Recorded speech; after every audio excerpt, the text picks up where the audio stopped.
Well, good morning, everybody. I'm gonna try to get this in the right position here. I'm Julia Mitchener, and I am actually going to be speaking on behalf of the whole Cathedral Towers Fund committee today. Our wonderful chair, Susan Graham, had to be out of town, but I want to tell you all about who the members of this committee are, and then about the work that we have been doing over the past several months. You'll remember, just briefly, I'm going to review for those who may not have attended prior sessions talking about the Cathedral Towers Fund, but this is the fund that was created through the transaction with NCR, National Church Residences, which is a national operator, owner, and care provider, manager of senior living communities around the country. They are based in Columbus, Ohio, but they have a good number of communities here in Metro Atlanta that they serve. And so through that transaction in which the cathedral entered into a 99-year lease, we have received around $50 million that has been put into an endowed fund. And this fund, the monies from this fund, will be used exclusively for the purpose of providing more housing, more care, more services to our senior citizens, our elderly neighbors, our older neighbors, and particularly those who are in special need, financial need. This is in keeping with the mission of what used to be called Cathedral Towers, what is now called Parish Grove, that it be a place where people could come and have a home that was affordable, where they could be in community, where they could, if they choose to be in community with the Cathedral of St. Philip, where there would be enrichment activities and a high quality of life and services to support people at Parish Grove in staying in their homes as long as possible. Now, most of you may be aware, some of you may not be. I sometimes get asked about this.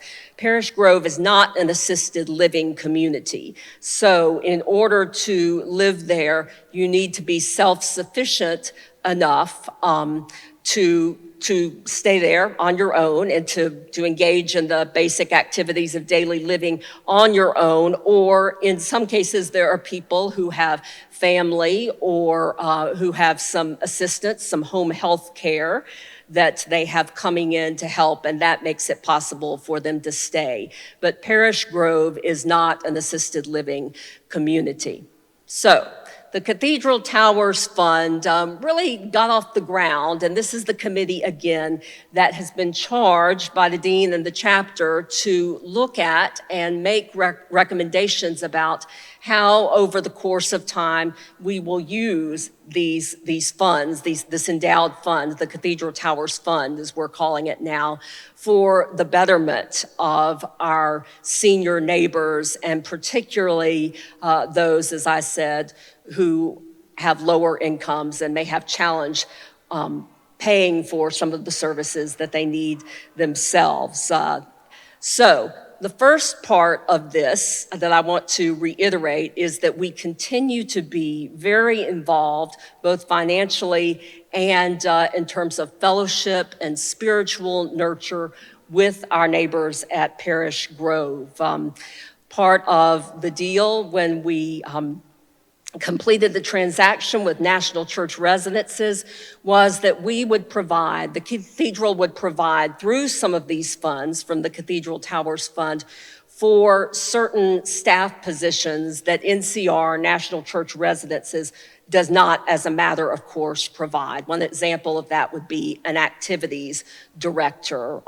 Another example would be the 2 service coordinators that have remained on staff at Parish Grove. Many of NCR's communities have service coordinators, but one of the things that we have found out